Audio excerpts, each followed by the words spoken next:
Tenzi nditungamire mukati mezviedzo mananda andibata ndimwedo dombo ndiwikende ndimwemo otungamire tenzi nditungamire semwana awonyaratamu Ungayara tinyanga mananda anomunzwa kanama atinyarara imwite tenzi wenyanza tenzi nditungamire aponda yasvika nyanza mananda aondityisa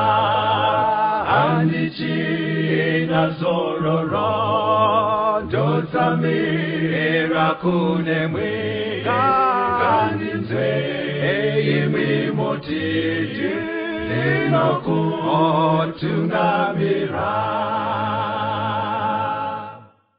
Kwazwai vateereri, tinomuchingamidzai kuchirongwa The Second Coming of Christ chamunopiwa naPastor Gift Rhodzi veku-North Zimbabwe Conference of the Seventh-day Adventist Church pamwe chete naPastor Caston Betera veku-East Zimbabwe Conference of the Seventh-day Adventist Church. Mustudio nhasi tina Proclaim Chaora ari kutiisira musign language. Pastor, kwazisai vateereri. Vateereri tinokuchingamidzai kuchirongwa The Second Coming of Christ. Tinoda kutenda uri kuredi yatinayo nhasi nemusoro wenyaya unoti Bhaibheri shoko raMwari part 3. Toda kutenda Bhaibheri shoko raMwari. Tichatanga nekuverengerwa namufundisi pana Daniel 11 verse 32 to 34. Daniel chapter 11 verse ya 32. Vanoitira sungano zvakaipa uchavatsautsa nokubata kumeso. Asi vanhu vadoziva Mwari wavo vachava nesimba, vachaita mabasa makuru. Vakachenjera pakati pavanhu vachadzidzisa vazhinji, asi vachaparadzwa nomunondo, uye nomurazvo womoto, uye nokutapwa, uye nokupambwa mazuva mazhinji. Zvino kana voparadzwa, vachabatsirwa nokubatsirwa kuduku, asi vazhinji vachazviisa kwavari nokubata kumeso. Mavhesi averengwa naPastor ari kuratidza chimiro chakawanikwa mumadark ages. Makore aya atakati anotanga 538 AD kusvika 1798. Paperiod iyoyo pari kunzi vakachenjera vaiita mabasa makuru ndo vamwe vevanhu vataiona vaishingaira kuti Bhaibheri risaparare, vachirimemoriza nemusoro, vachirinyora neruoko kuitira kuti macopies asapere. But vairwisawo kuti zvinyorwa zvisave nevanhu chechi. Vaipisa Bhaibheri, vanhu vanenge vachidzidzisa vamwe vakabatwa. Ndo patsanangurwa kunzi vaiparadzwa nemunondo, murazvo wemoto, kupambwa nekutapwa mazuva mazhinji. It's about 1260 years ndo zvinotaura chiprofita. Period yese iyoyo hondo yekenge iri pakuti Bhaibheri rowanikwa muvanhu njere kana kuti chechi yega ndoine kodzero yekuridudzira. Saka mufundisi, paperiod zviri kuratidza kuti chinhu chaive subject of contest was the Bible. Ndo painyanya kutsviriridza hondo yacho ipapa. Kana tiri kuita zvekunamata tikati dark ages, chinhu chinofanira kubva changopinda mudariro iBhaibheri. Nekuti mapoka mairi ainetsana, aiti vatsvene vaMwari nechechi. Chechi yaisada kuti Bhaibheri rive mumaoko evanhu, uye raisada kuti ridudzirwe sezvariri. Chechi yaida kuti vanhu vateerere zvinotaura chechi kwete Bhaibheri. Saka zviriko mazuva ano izvi zvekuti paripo pamwe paunoona chechi isingasunungure vanhu kuverenga Bhaibheri hachisi chinhu chitsva. Aiwa, hachisi chinhu chitsva, because ndo zvagara Satani hatodi kuti Bhaibheri rinyanye kuverengwa nemunhu wese. Saka toda kuti tuone kuti zvaiitika nguva iyi tozvienzanisa nezvaiitika mazuva aJesu. kuti chi zvaiitika munguva yemadhark ages takanangana nebhaibheri, takanangana nebhaibheri, toenzanisa nezvaiitika mumazuva ajesu ari pano panyika, takanangana futi nebhaibheri. Kuti vateereri, nguva yemadhark ages pane vaida kushandisa bhaibheri nekuriteedzera. Chechi yoti ayewa teedzerai zvinotaura chechi. Saka tikuti chimiro ichocho mumazuva ajesu chakararamika ari pano panyika. Chechi yaivepewo ine maitiro ayaiita najesu, takangonangana neshoko raMwari. Saka ndopatinoda kutendera. Saka chekutanga chatinoda kuona pasta ndechekuti timboona kadzidzisiro kaiita Jesu. Handei pana Matthew chapter 7 verse 28 na 29. Mateo 7 pavhesi ya28. Jesu akati apedza mashoko iwaya, vanhu vazhinji vakashamiswa nokudzidzisa kwake, nokuti wakanga achivadzidzisa somunhu une simba, asingaiti savanyori vavo. Saka pakuticha kwaiita Jesu, chimwe chinhu chaikurumidza kuoneka ndechekuti madzidzisiro ake asiyana nevakuru vechechi vaiveko mazuva iwayo. Vanyori nevafarisa maboka evanhu, but ndo vaive munyaya dzekunamata nekutungamirira vanhu, ndo vaitungamirira chitenderi nguva idzo. Ndo vaitungamirira. Saka zvikunzi madzidzisiro aiita Jesu, vanhu vakanyatsoona kuti uyu asiyana nevakuru vedu vekuchechi. Katichiro kake vanhu vakakurumidza kuzviona kuti zvatosiyana. Inzwai futi zvimwe zvakaoneka pakudzidzisa kwaiita Jesu. Handei pana Matthew 13 verse 54. Mateo 13 pavhesi ya54. Akasvika kunyika yake akavadzidzisa musinagoge ravo, nokudaro vakakatyamara vakati, munhu uyu wawanepiko kuchenjera uku namabasa esimba? Saka Jesu paaidzidzisa aenda kumusha kwaanga akurira kuNazareta, musiwo yaadzidzisa mufundisi. Vanhu vakatozviona kuti zviri mumunhu ikoyo hazvisi muvanhu vese. Saka vakanyatsobvunzana kuti mashoko esimba ainawo nekuchenjera uku akuwana kupi? Pfungwa iripo ateereri ndeyekuti muri kuzviona here kuti kudzidzisa kwaJesu kwairatidza kuti kwasiyana nekwaiitwa nechechi yaiveko nguva iyoyo. Zvakatosiyana. Inzwai pana John 7 vhesi ya15. Verengerai vateereri ipapo. John chapter 7 pavhesi ya15. Naizvozvo vaJudha vakashamiswa vachiti, munhu uyu unoziva seiko manyoro zvaasina kumbodzidza? Muri kuona kuti vazobuda pachena mani. Pari kunzi ane uchenjeri, ari kudzidzisa zvakasiyana nevanyori nevafarisi. Vazobuda pachena ivo vaitungamira chechi kuti aiyoka murume uyu ari kuziva manyoro, kureva kuti ari kuziva magwaro. Azviwana kupa asina kudzidza. Pavari kuti asina kudzidza havasi kureva kuti anga asina chinhu mumusoroba, sekunge zviri kungopinda magically. Nguva iyoyo kune zvikoro zvaiveko zvaicherechedzwa, zvairecognizwa, kana kuti zvatingati zviri credentialed, zvinozikanwa kunzi izvi ndo zvikoro izvi zvavanenge vaitotarisira kuti ndo kuchabva vadzidzisi vedu. Saka ivo vaiziva kuti haana kumboenrola ikoko, but vaiona kuti kadzidzisiro kacho ari kuziva magwaro zvisingaite. Saka chimwe chiripo vateereri, munguva yaJesu, Jesu aiziva shoko raMwari. Ari kutonzi manyoro nguva iyoyo yenge iri Old Testament.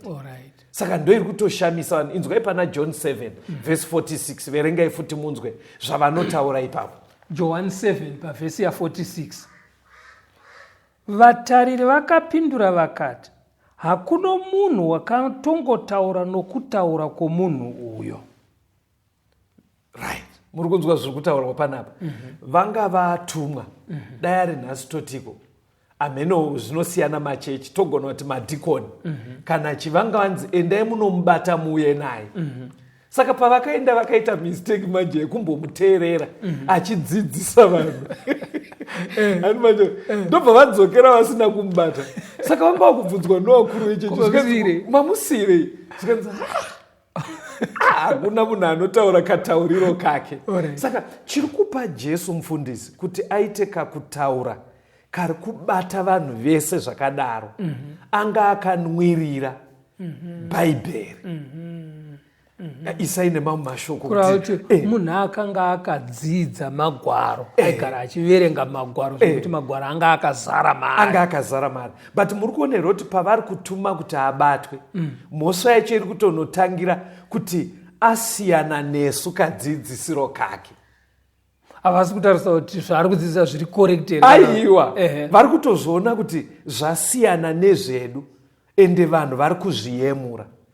Saka chimiro chaive mumadark ages vateereri chekuti mawaudensis pavaishingaira vodzidzisa vanhu bhaibheri sezvazviri nevamwe varume vatakadzidza vaya ana John Huss vataidzidza ana John Wycliffe, chaiitika ndechoti chechi yaitozviona kuti varume ava kudzidzisa kwavo kuri kunobata vanhu, kuri kusiyana nekwedu, ndo zvakonzera kuti paite kuurayana nekuurayana neminondo period yemadark ages. Saka kaitiro kaitoita Jesu aka dai tiri kungoita chidzidzo ichocho chete pastor, muchaona ndo kakaramba kachiwedzera kukwesherana kwaJesu nechechi, kudzamara vatozoona kuti ngaafi. Nyaya yacho yaisanotangira pakuti ari kubira vanhu Jesu, yaitangira pakuti madzidzisiro ake ari kusiyana naatiri kuita isusu chechi. Saka amenoyambiro iyi kuti amenoti pane ipapo pari kunyatsoburitsa pachena kuti zvina Satani mukati. Exactly. Haaremekedze chokwadi asi anongoda kuti itaise zvatiri kuita. Exactly. Satani haaremekedze chokwadi, anongoda kuti vanhu vese nguyai tingoita chinhu one as long chiri icho chiri kuita kuti zviite kunge chine vakuru anenge atopedza Satani. Ngatichimboonai pastor, toda kuona Jesu mashandisiro aita magwaro. Alright. Paaisangana nemasituations when he was confronted, let's say with questions kana kuti masituations in life, how did he handle masituations iwayo iye Jesu? Okay. Kuti mimi Jesu paaipinda nemunguva dzakasiyana-siyana achisangana nezvakasiyana-siyana aipindura sei kwazviri zvichibva mumagwaro? Apo tamboona kaitiro kaaita kuchechi kuti kaionekwa sei nevanhu. Tauda kuchiona iye ari ega whether kuchechi kana kuti ari mumaraini aibatsirwa nemagwaro maareas api. Handei pana Mateo 4 verse 4 neverse 6 to 7. Mateo chapter 4 verse ya 4. Asi akapindura akati, kwakanyorwa kuchinzi, munhu haangararami nechingwa bedzi, asi namashoko ose anobuda mumuromo waMwari. Verse 6. Akati kwaari, kana uri mwanakomana waMwari, uzviwisire pasi, nokuti kwakanyorwa kuchinzi, iye ucharayira vatumwa vake pamusoro pako, pamavoko avo vachakusimudza, kuti urege kugumbusa rutsoka rwako pabwe. Verse 7. Verse 7. Jesu akati kwaari, kwakanyorwavo, usaidza Ishe Mwari wako. Ndi Satani paaiedza Jesu. Muri kuona here kuti Jesu anga atori nenzara pastor. Vateereri, Jesu aitova nenzara. Nidhi yechikafu yanga itoripo. But akati nzara iripo, ndobva adzokera mubhaibheri kuti zviya bhaibheri rinoti kudii kana uine nzara. Mukudzwa pfungwa yedu kuti ari kuedza kuburitsa kuti situation yese muupenyu usati wangofunga kuguta unofana kuona kuti magwara anoti kudii. Ndikuti in other words muri kuti imimi panogona kuita dambudziko rauya magadzirisiro aunoriita haikona kungomhanya kunorigadzirisa chete asi imbotsvaga kuti shoko rinoti kudii nenzira yandakuda kushandisa. Exactly. Urova hunogona kuva huritoriko kumba kwenyu, unemployment nezvimwe zvakadaro zvichitonetsa. Dai ari Jesu nhasi asangana naizvozvo, ari kutikurudzira kuti usati wangotora any solution unoenda wonzwa kuti magwaro anoti kudii. Mapaona kapo. Luke 4 verse 21. Luke 4 verse 21. Luka 4 verse 21. Zvino akatanga kuvaudza achiti, nhasi rugwaro urwu rwaitika munzeve dzenyu. Ari muchechi futi. Aisangotanga nekutaura nyaya. Aiverenga bhaibheri. Saka musi uyu anga atori muchechi apiwa kuti averenge. Anga atopiwa bhuku raIsaya. ndobva atosarudza paaiziva kuti panoenderana nezvaarida kutodzidzisa. Saka achitopedza kuerenga akutoti rugwaro urwu rwazadziswa. Kureva kutoti chechi pastor ka. Ameno mungataure kuti because ndinoona kuti chechi iri kuitwa nenzira dzakasiyana pastor. Kwete kuti tiri kunotsvaga kuti muri kudarirei vanhu kaitiro kavo chechi. Because muchaona kuti kune kumwe kwekutoti munhu achienda kuchechi chinhu chaanomeka short hafanira kukanganwa inogona kuva iri ngoma kana hosho. Muri kuona but pari kunobuda kuti Jesu maitira haaita chechi aive kuti rugwaro ruri kuti kudii. Saka tiri kuti isusu kana vanhu vachienda kuchechi ngavarege kukoshesa ngoma nehosho kudarika shoko raMwari. Kudarika shoko raMwari. Ya papo waburitsa point yekuti zveshuwa munhu anotoshingaira kutengesa huku kunotenga ngoma kana kunotenga hosho Bhaibheri asina. Saka ipapo panonetsa ipapo. Luke 10 verse 26 iverengei pastor. Luke 10 verse 26. Verse ya 26. Akati kwaari, pamurayiro pakanyorweiko, unorava sei? Iye Jesu was confronted nemubvunzo wakabva kune mumwe lawyer. Abvunzwa paya. Jesu akaramba achipindura akati, nyaya iyi haifane kutinetsaka. Ngatingodzokerei kuti zvinoti kudii mumagwaro. Muri kuona kaitiro kacho. Because isusu patinobvunzwa mubvunzo kazhinji pastor. Pandiri kuti isusu ndingotaura general. Tinotanga kuti no, it depends. Tine zvinhu zvakawanda zvatinokurumidza kupinda kushandisa njere dzedu pakuansa maproblems atinosangana nawo kana mibvunzo yatinosangana nayo muupenyu. But hatikurumidze kunotsvaga kuti pamurayiro panoti kudii. Mune mavara mungazviphrase zvakanaka here kuti vanhu vanokurumidza kudai haadi kukurumidza kuti situation yaasangana nayo muupenyu Bhaibheri rinomboti kudii. In other words, hatifaniri kutsvaga mhinduro kune zvakajairika pakati pevanhu. Right. Tofanira kutsvaga mhinduro mushoko raMwari. Kuti shoko raMwari rinoti kudii kupindura mubvunzo. Kupindura mubvunzo iwe. Tisatanzwa kambo. Verengerai vateereri pana Matthew 21 verse 42. Mateo 21 verse 42. Verse ya 42. Jesu akati kwavari, hamuna kutongorava here pamagwaro panoti, ibwe rakarashwa navavaki ndiro rakazova musoro wekona. Izvozvo zvakaitwa naShe, zvinoshamisa pameso edu. Tiri muchidzidzo Bhaibheri shoko raMwari part 3. Pari kubuda kuti Jesu airamba achishandisa Bhaibheri. Aitokatyamara nevamwe vaaimubvunza vari kunyaya dzekunamata kuti sei vachibvunza zvinhu zvine mhinduro muBhaibheri.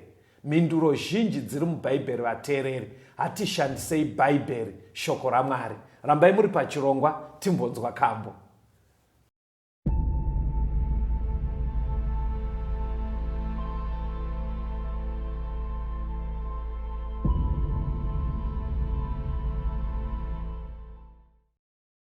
Tine ukama, tine kufara kutsamira mumaoko ake, chikomborero runyararo kutsamira mumaoko ake, kutsamira mumaoko ake a Jesu, kutsamira mumaoko ake a Jesu, kunodzatira kufamba nzira, kutsamira mumaoko ake, nzira yapenya zuva nezuva,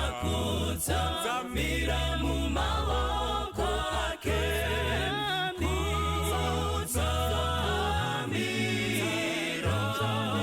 mumaoko ake a Jesu, kutsamira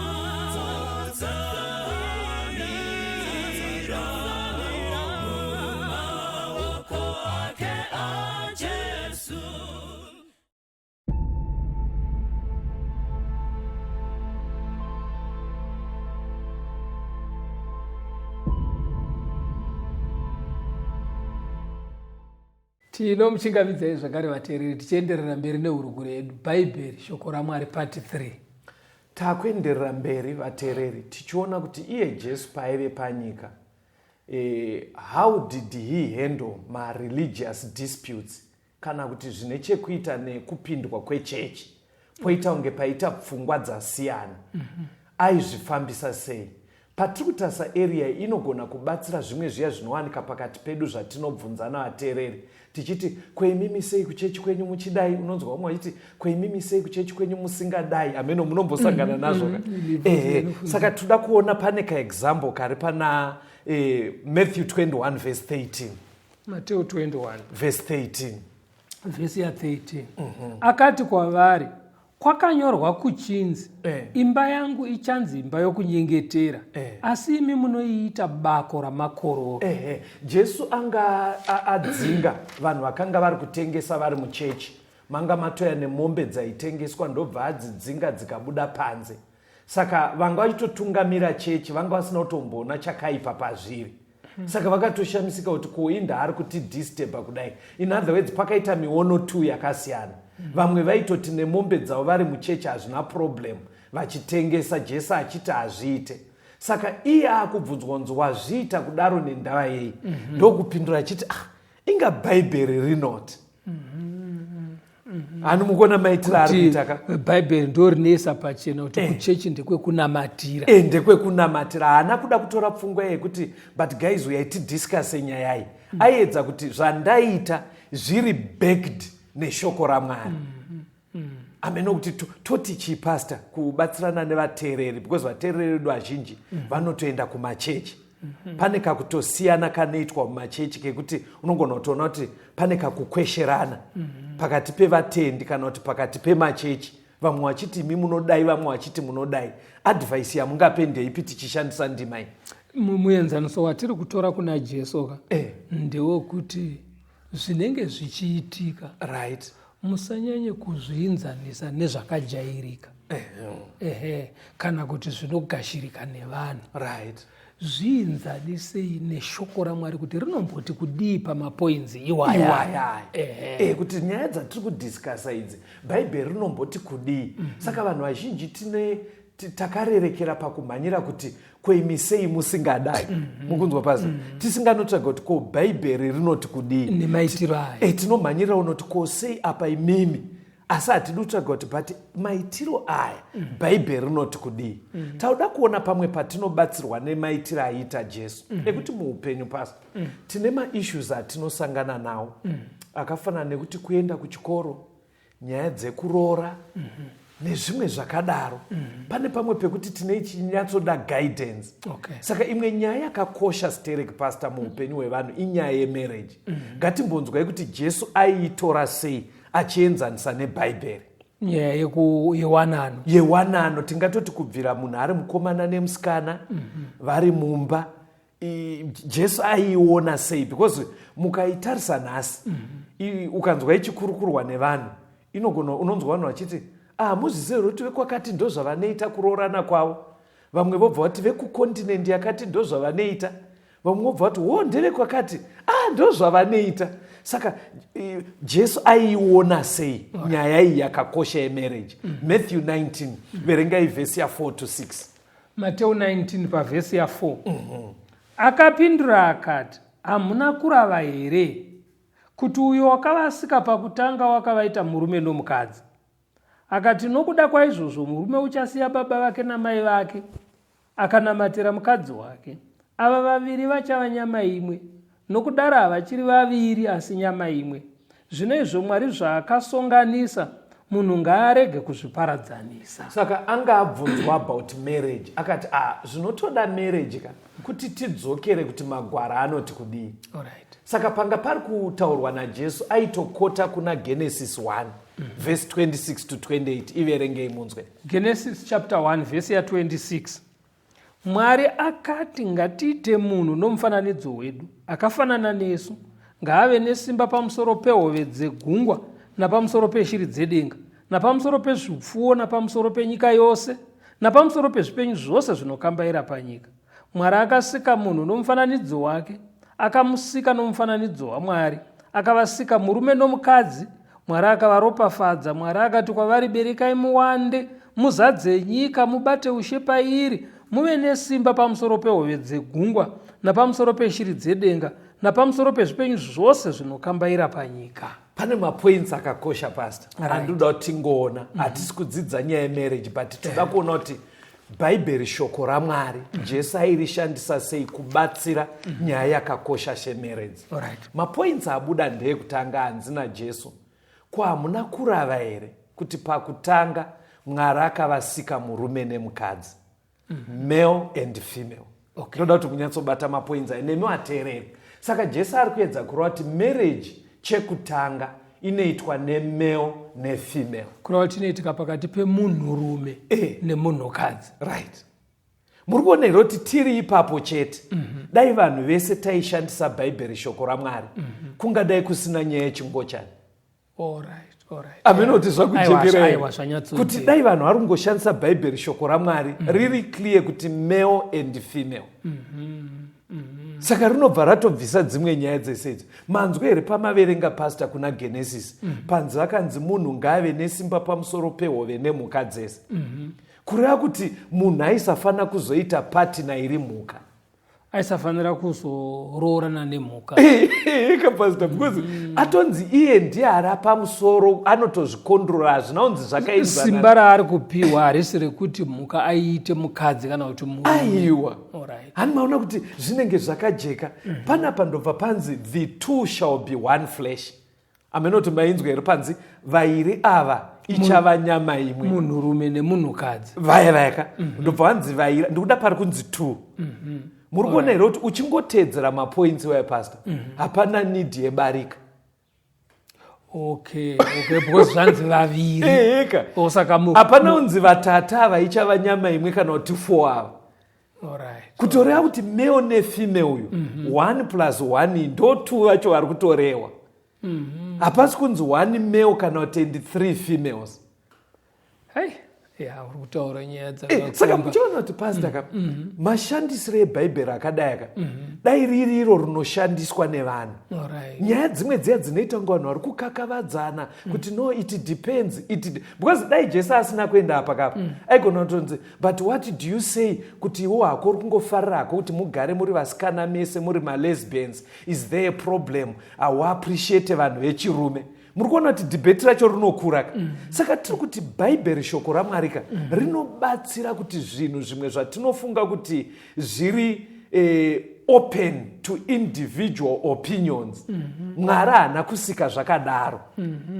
Saka tofanira kudzokera kunoenda pekutanga kuti Mwari pfungwa yaMwari yaiti kudii pazvinhu izvi. Ameno kuti zviri kukujekeraika. Saka pfungwa yaMwari pakutanga tichishandisa bhaibheri shoko raMwari panyaya yemarriage, shoko raMwari hari accommodate nyaya yevanonzi vari bisexual, nyaya yemahomosexuals, nyaya yemagay, nyaya yemalesbian. Shoko raMwari hari accommodate. Ende shoko raMwari harisi kuaccommodata polygamy, kuti murume anoita madzimai akawanda kana mudzimai angava anoita varume vakawanda. Tiri kungoti bhaibheri shoko raMwari riri iro rinoshandiswa ndo zvariri kuburitsa pastor. Papajeka kapa handei pamberi pastor. Toda kuti tichiona kuti muupenyu pane patinosangana nemasituations ari discouraging muupenyu hwekunamata chaiwo, hwekutoti unova disturbed kuti zvinhu zvafamba sei. Bhaibheri rine solution here. Munoona sei ndiri kudaro? Kana wasangana nezvinokuvhiringidza. Pastor, makamboona here kuti upenyu hwatiri kusangana nawo nemachallenges awinawo, pane need yekuti like mazuva ano tinowanonzi macounselors, wekuti unogona kunzi murifei kuna counselor, vanongoona kuti zviri kupindana nepfungwa dzako, zvinoda kuti umbobatsirwa, ingave stress, ungori pakuchema. Saka pamasituations ari discouraging, zvatinoita isusu nhasi zviri correct, zvakanaka. Pane pekuti imimi mukoma ndikaona kuti munenge muri kutambudzika mupfungwa, ndogona don't worry mukoma, it will be fine mukoma, it's okay mukoma, just hold on, zvichaita. Saka ndo pandinoda kuti timboona kuti Jesu paaisangana nevanhu vari discouraged, vakaremerwa, aita here kaitiro katinoita Okay. mamanzwa kwandiri kuita saka vanhu hatoda kuti muverenge pana Luke 24 verengai vhesi 17 to 24 pane situation iripo ipapo, verengai pastor. Luka 24 verse 17. Akati kwavari, mashoko amunotaurirana pamusoro pawo muchifamba ndeiko? Vakamira vane shungu pamwoyo. Mumwe wavo wainzi Cleopas akapindura akati kwaari, ko ndiwe woga ugere muJerusarema somutorwa usingazivi zvakaitwamo mazuva ano here? Akati kwavari, zvinyiko? Vakati kwaari, zvaJesu weNazareta, waiva muprofita une simba pabasa napashoko pamberi paMwari napavanhu vose, uye kuti vaprista vakuru navabati vedu vakamuisa kuvatongi kuti atongerwe rufu, vakamurovera pamuchinjikwa. Takanga tichiti ndiye waizodzikinura vaIsraeri, uye pamusoro paizvozvo zvose nhasi rava zuva retatu kubva pakuitwa kwazvo.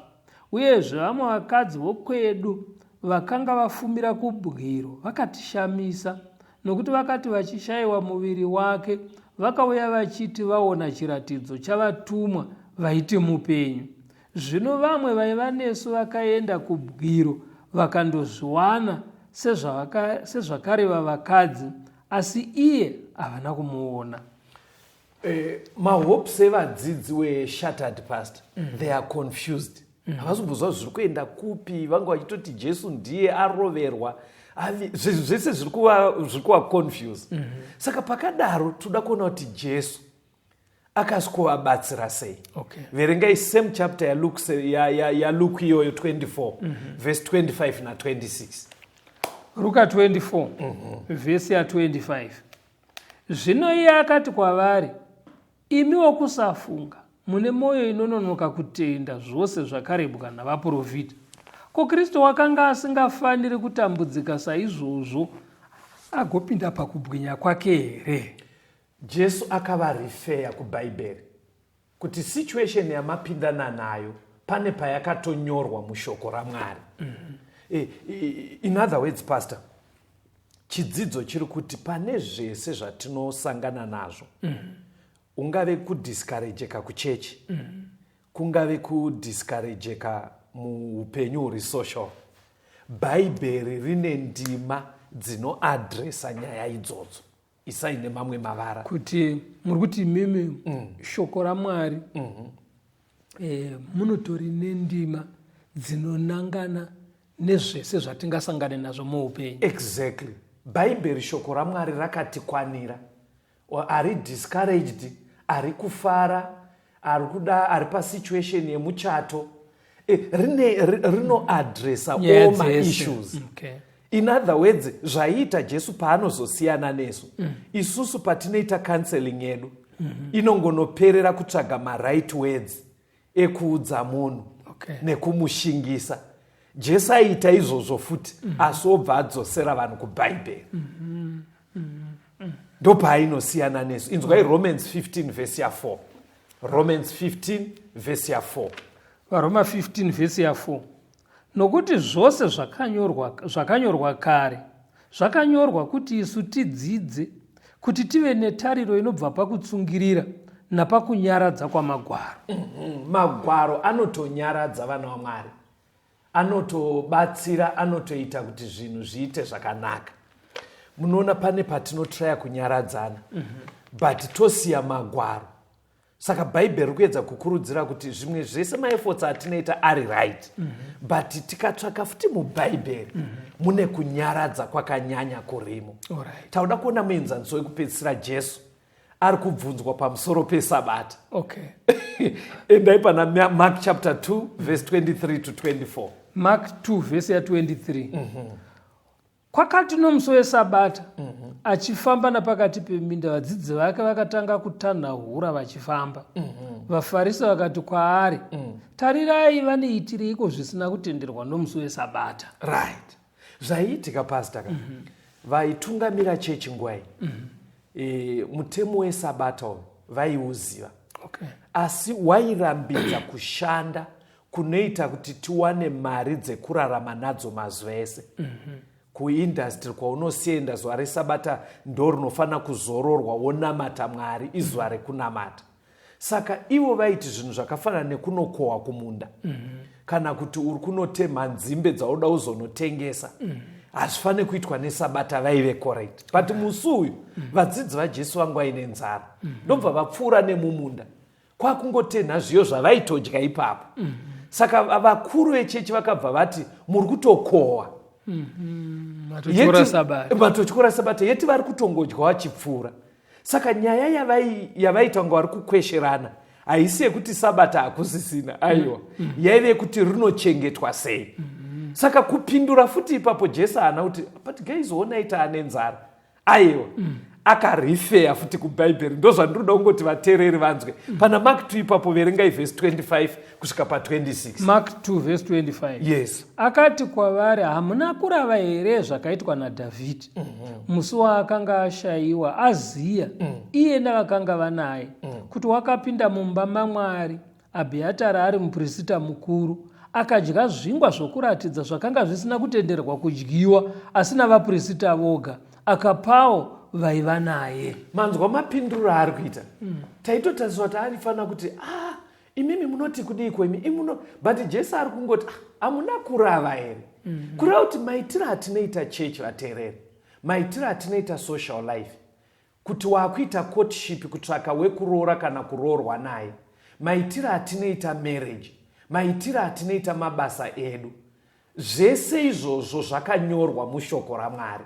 Bhaibheri, shoko raMwari, rine mhinduro kunyaya dzese idzodzo. Maybe chiri kutongoleka past ndefanika zvaibvunzwa naJesu, zvarungoti hamuna kurava here.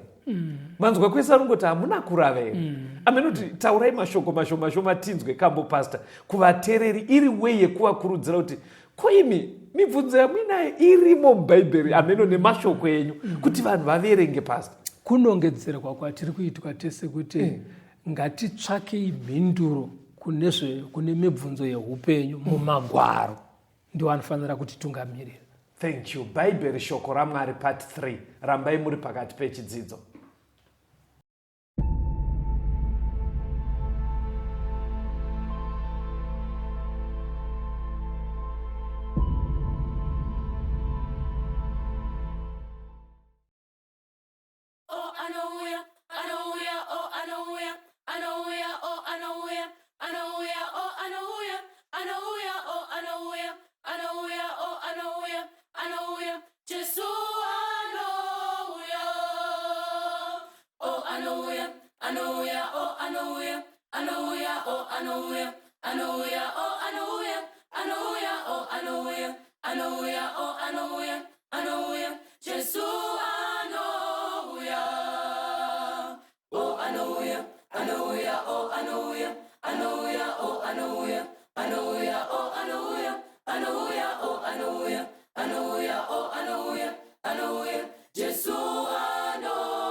tinomuchingamidzai zvakare vateereri tichienderera mberi nehurukuro yedu bhaibheri shoko raMwari pati 3.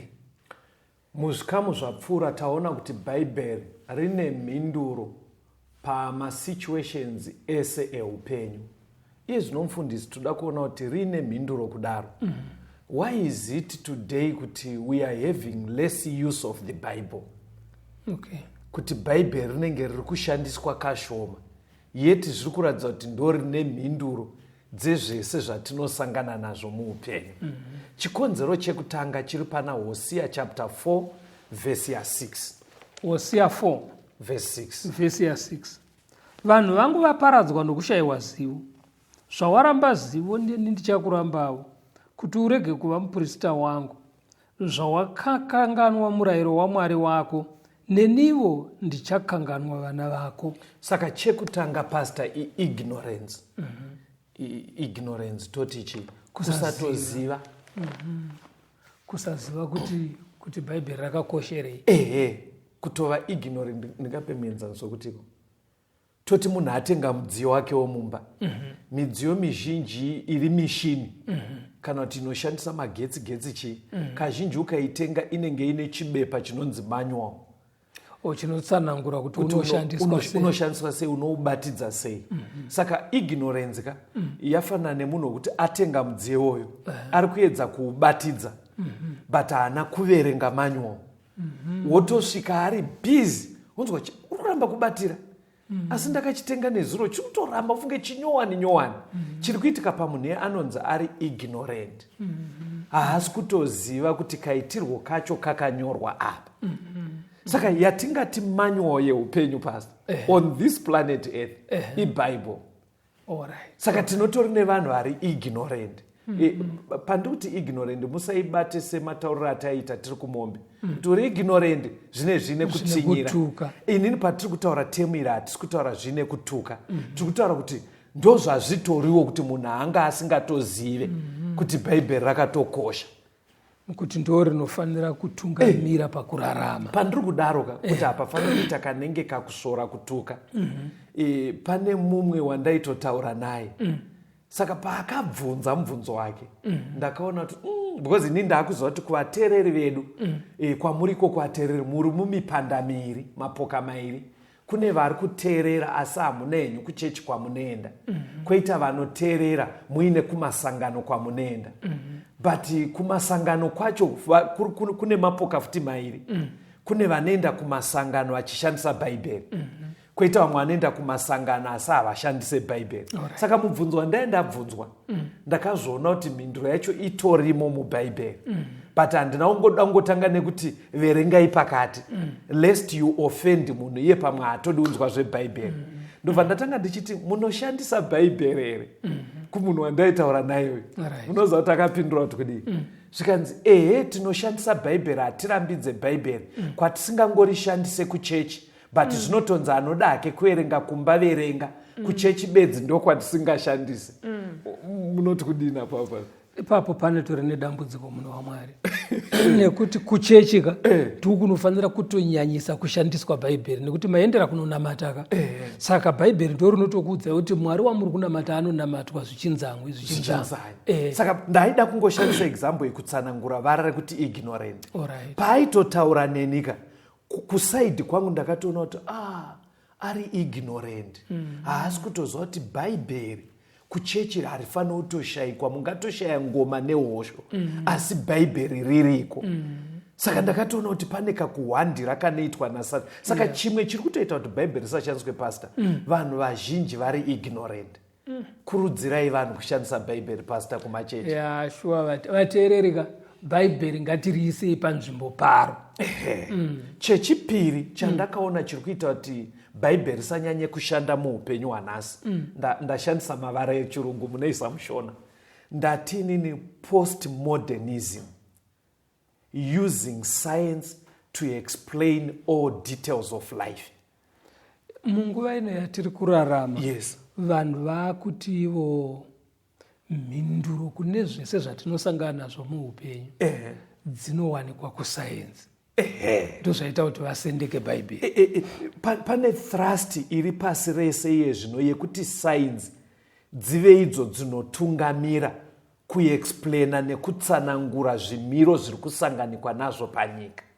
Saka sainzi dzikanotungamira kudaro, manual yatakapiwa naMwari yoenda kumashure, zveshuwa bhaibheri harizoshande. Ndoda kuti mutange maverenga pana 1 Timothy chapter 6 verse 20 to 21. Muzonzwa pfungwa yandiroda kuti ibude ipapo. Timothy wekutanga 6 vhesi ya 20. Iwe Timotheo, chengeta icho chawakapiwa, ufuratire kutaura kusina hanya naMwari, nokuramba kunobva pazivo inonzi zivo, dziri nhema hadzo, iyo yakapupurwa navamwe vakazorasika pakutenda. Nyasha ngadzive nemi. Hanzi rambai zivo inonzi zivo, asi dziri nhema hadzo. Dai taverenga nechirungu inenge ichiti signs falsely called so. Kureva kuti bhaibheri riri kubvuma kuti kune bazi redzidzo rinonzi science rakanaka. But riri kuti kusayenzi ikoko kusasangwarirwa, kune sayenzi dzenhema. Dzekuti ukadzishandisa wosendeka bhaibheri unorashika. Ngandikupei semuenzaniso. Kune bazi redzidzo rinotaura nyaya dzinonzi dzana evolution, ameno kana makasangana nazvo zvinenge zvichinzi nyika inoi yane mabillions of years. Bhaibheri rinenge richitaura kuti aiwa nyika inoi it's very young, ine makore pamwe akuma 6000. Ndozotaura bhaibheri. But bazi redzidzo iro rinenge richiti over billions and billions and billions of years nyika ino ine vanhu vai-evolva, zvekutoti pane pamwe pacho pekuti unoshaya kuti ainyora kuti zvinhu izvi. Varipo mazita akatokurumbira anotsanangura ana Charles Darwin hanzi takabva kumakudo vanhu, toramba tichidaro. Ende vano kuti vasabvunzwa kuti kusei zvino tisiri kumboona tichiramba tichiwedzera, vanobva vahwanda vachiti it was over billions of years, kuti ubva wafunga kuti hameno zvichaitika. Saka hanzi taibva kumakudo, ndobva taramba tichidevelopa tichibva kumakudo. Hanzi taitofamba nemakumbo 4, dzimare taswatanuka, dzimare taavanhu. Ende vanobva vaita sainzi dzacho dzoita kunge dziri kudaro. Saka the moment wanyanya kubatirira zvinhu zviya zviya, uchitsanangura upenyu hwese uchiti kune mamolecules, maatomu, aiwa chiri kuzodai zvakonzerwa nezvakati, zvazvinonoita pastor. Ngandikupe example. Imi mukanzi takabva kumakudo zvakatora millions of years. Izvinezvi pastor hamusati masvika kana 70 years. Zvekuti tikada kupfekera tumakore twamararama mumamillions emakore ataurwa, unobva unoti I'm nothing. Saka zvinonobvisa picture yekuti tiri kumboendepi, zvinonobvisa picture yekuti takambobvepi, ende zvinobva zvabvisa picture yekuti you are not accountable to anyone. Because you cannot be accountable kuna Mwari isi takabva kumakudo. Amgona zvazvinonoita. Saka unopeswa kuti after all I am living my life. unoita zvaunoda nayo because Hapana unenge uchitoti anonditonga. maybe after a million of years kune kusina vanhu zvimwe zvinhu andikuona zvazvinonoita. Saka izvozvo zviri kuita kuti bhaibheri risashanda. Dzimwe sainzi dzacho zvadziri kuita pastor, sorry ndoda kuti ndingopedza panyaya dzinonoti majinzi ako ndiwo anokonzera zvauri kuita. Bhaibheri roti aiwa munhu ane power of choice. Saka sainzi dzinobva dzanoti aiwa kana wakasikwa uine majinzi ari gay kana kuti anoita kuti uve mulesbian, it's not your fault. Saka unogona kuita ngochani. Hani mukuona zvazvinonoita manje. Saka bhaibheri riri kubva rabviswa. Zvinhu zvese sainzi ndo yaakushanda. Amenotaurai mashoko tipfuure papfungwa ipasi. Zvimwe vanenge vachiti munhu wakaberekwa wakarerekera ikoko. Saka munhu anenge ari murume onzi akarerekera kuvanhukadzi. Panze pekuti vanhu vatsanangure vachiti uri kurarama neurema, vanhu vanenge vaakutozvikurudzira izvozvo. Anditozviona. In other words, pastor vari kuti kuri kwekuti zveshuwa mishini yati majinzi akarerekera kuti uite ngochani. Chokwadi chiripo ndechekuti handiwo masikiro aMwari, kurarama neurema.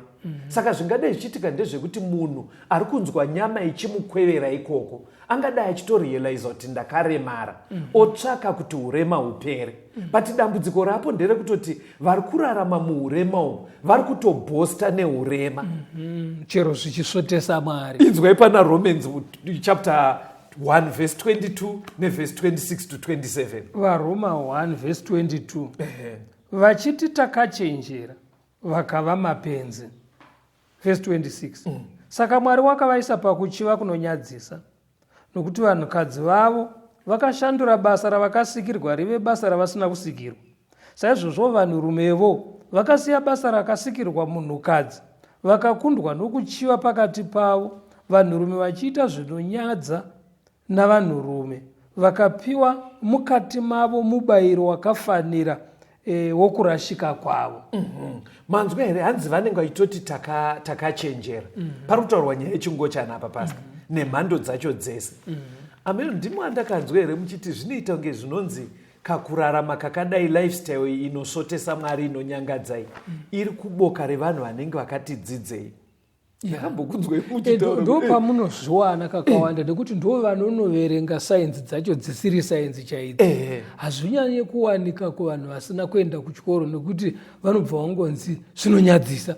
Mutosiyana nayo. Munhu anobva atosiyana nozvozvo azviti. But mukataimira kumacollege ndo kwatonyanya ngochani nemalesbian. Ende vanenge vachizviti takadzidza. Votofunga kuti taamberi izvi dai vaishandisa shoko raMwari vaitoona kuti vari kusotesa Mwari. Taona panyaya yebhaibheri pastor. Tine chimwe chidanho chekuti bhaibheri vanhu vanoribvuma, but pane pekuti havazoshandise zvese zvarinotaura. Chii chiri kukonzera kudaro? Endai pana John 7 verse 46 to 49. John 7 verse 46 to 49. Vatariri vakapindura vakati, hakuno munhu wakatongotaura nokutaura kwomunhu uyu. Naizvozvo vaFarisi vakavapindura vakati, nemiwo matsautswa kani? Kuvakuru nokuvaFarisi kuno mumwe wakatongotenda kwaari here? Asi vanhu ava vazhinji vasingazivi murayiro vakatukwa. Chimwe chinoita kuti vanhu vasateedzere bhaibheri rese kwamuri ikoko ateereri, kutarisa vatungamiri vechechi, kuti vatungamiri vechechi vari kuteedzera here izvozvo. Tinotori neboka revanhu rekuti anonyatsonzwa kuti bhaibheri rati, asi anosara achiti but pastor wangu haasi kuzviita wani. Saka haatoteedzere because anoziva kuti akazviteedzera aakupesana napastor. Pane dambudziko. Mapaona ka? Ndo chimwe chimiro chiri kubuda apa. But zviri possible here kuti unogona kutoita ruzivo rwebhaibheri kupfuura pastor wako. Endai pana Mapisarema 119.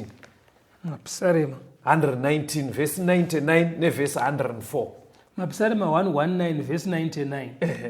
Ndine njere kupfuura vadzidzisi vangu vose, nokuti zvipupuriro zvenyu ndizvo zvandinofungisisa. Verse 104. Pazvirevo zvenyu ndinowana njere, saka ndinovenga nzira dzose dzenhema. Hanzi chii chinogona kutoita kuti dzimwe nguva upfuure mutungamiri wako kuziya?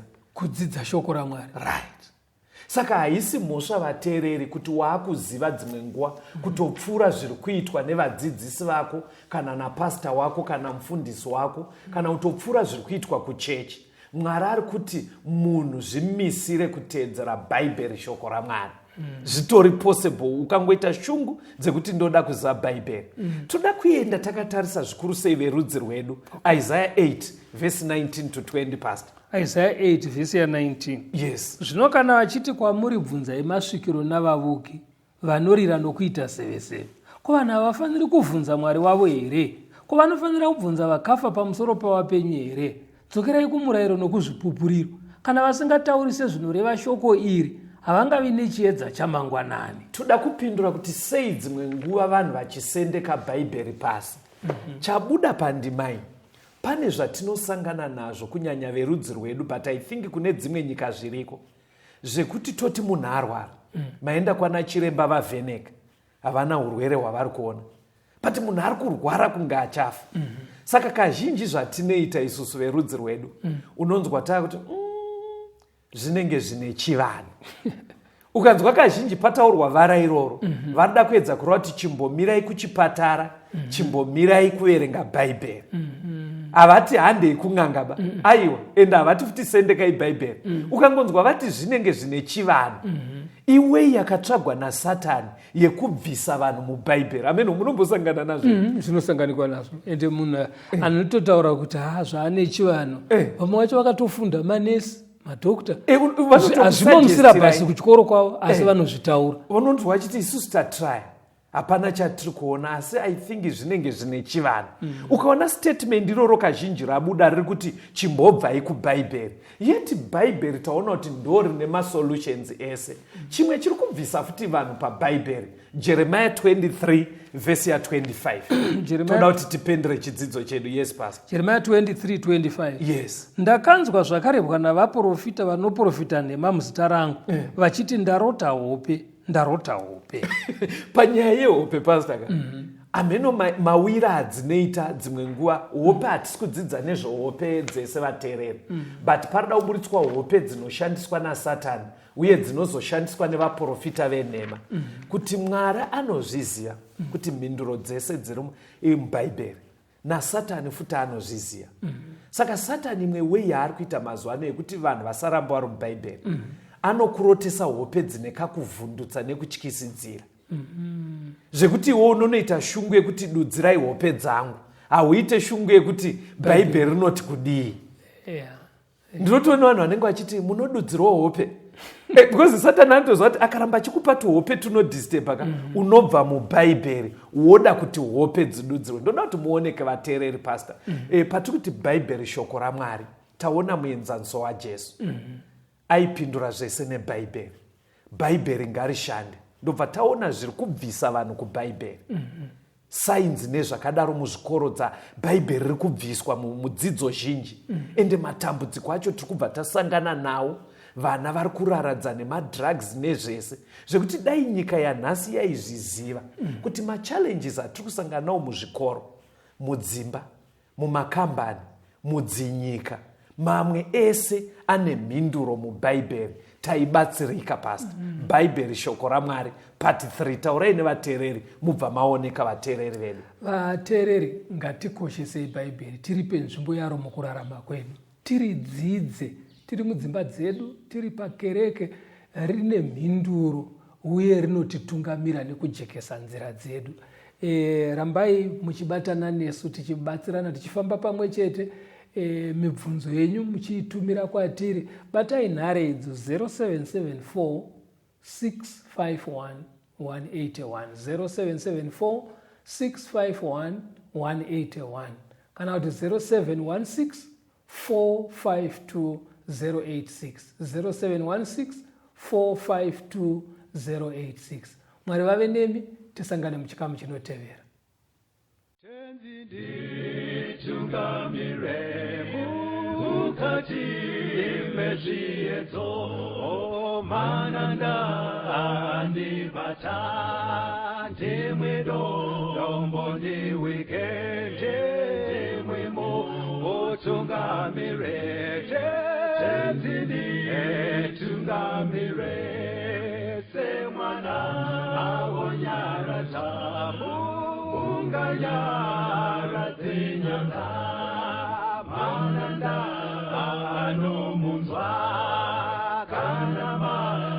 Nyarara, imwite tenzi wenyanza, tenzi ni tungamire, aponda yashika nyanza, bananda aondichisa, andichi nazororo, dosamira kunemwe, kandinzwe imimotiti, inoku otungamira.